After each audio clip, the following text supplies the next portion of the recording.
Mas há um Deus nos céus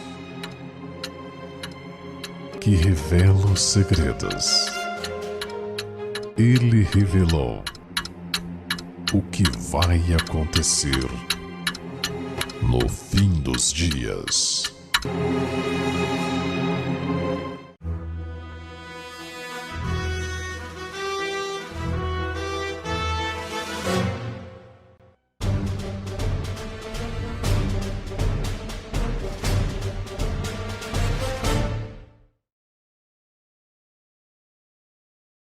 Pérolas escondidas, palha ou trigo.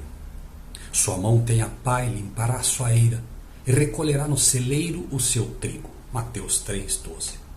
Pelas palavras da verdade, a palha estava sendo separada do trigo. Dos que seguiam a Cristo, muitos eram vãos, mas achavam-se justos aos seus próprios olhos para receber a aprovação. Amantes do mundo para aceitar uma vida de humilhação, e se separaram de Jesus. Muitos fazem o mesmo hoje em dia. Pessoas hoje são provadas como foram aqueles discípulos na sinagoga de Cafarnaum. Quando a verdade impressiona o coração, veem que sua vida não está em harmonia com a vontade divina. Veem a necessidade de inteira mudança em si mesmos, mas não estão dispostos a começar a obra de renúncia. Abnegação e renúncia são oriundos da conversão. Ficam irados, portanto, quando são descobertos seus pecados. Retiram-se ofendidos, assim como os discípulos de Jesus se afastaram murmurando. Duro é este discurso. Quem o pode ouvir? O elogio seria agradável. A verdade, porém, é mal recebida. Não a querem e não podem ouvi-la. Quando as turbas seguem, as multidões são alimentadas e se ouvem os gritos de triunfo, sua voz se junta ao louvor. Mas quando o Espírito revela seu pecado e os convida a deixá-lo, dão as costas à verdade e não andam mais com Jesus.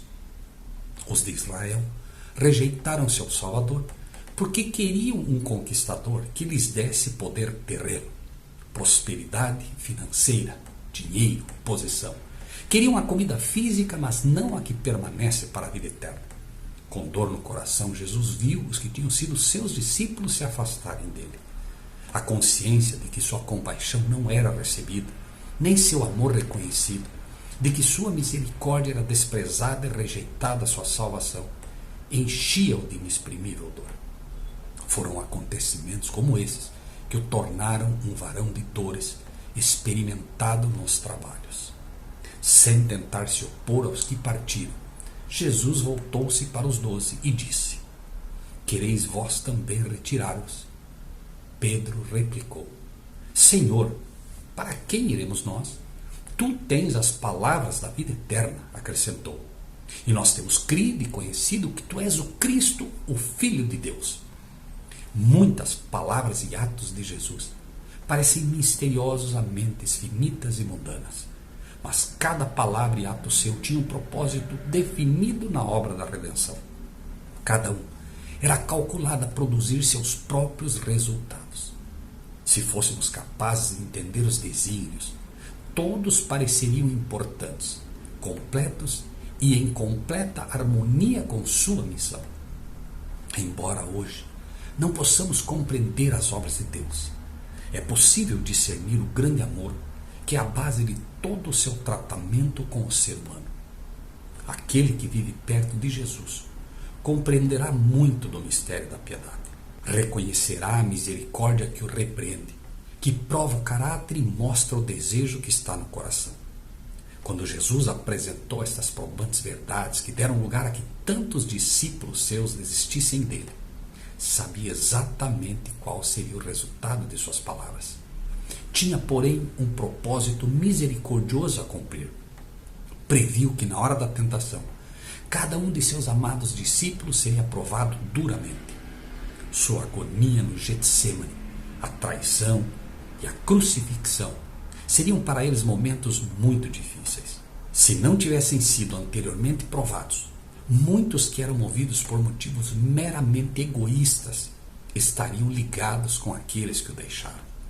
Quando seu Senhor fosse condenado na sala do tribunal, quando a multidão que o saudou como rei o apupasse e injuriasse, quando a escarnecedora multidão gritasse: crucifica-o, quando suas ambições mundanas fossem decepcionadas, esses interesseiros, renunciando à sua fidelidade a Jesus, ocasionariam então aos discípulos a mais amarga e opressiva dor, aumentando o pesar e decepção sofridos com a ruína de suas mais acariciadas esperanças.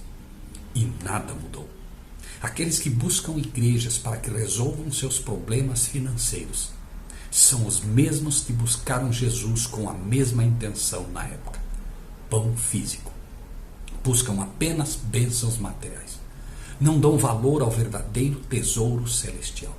Não aceitam a repreensão e nada querem com a lei de Deus que revela o pecado oculto. Tão certo quanto foram decepcionados aqueles que naquela época abandonaram a Jesus dizendo: duro é este discurso, ocorrerá também o mesmo aos que hoje pensam assim. Mas para os verdadeiros cristãos da época e de hoje, naquela hora de trevas, o exemplo dos que dele se desviassem poderia arrastar outros com eles. Jesus provocou essa crise no momento que, pela sua presença, ainda poderia fortalecer a fé dos seus verdadeiros seguidores. Compassivo Redentor, que, conhecendo plenamente a condenação que o esperava, aplainava, preparava ternamente o caminho aos discípulos, preparando-os para a prova de sua vida e fortalecendo-os para a provação final. Pense nisso quando vierem as dificuldades na sua vida, e que Deus seja contigo.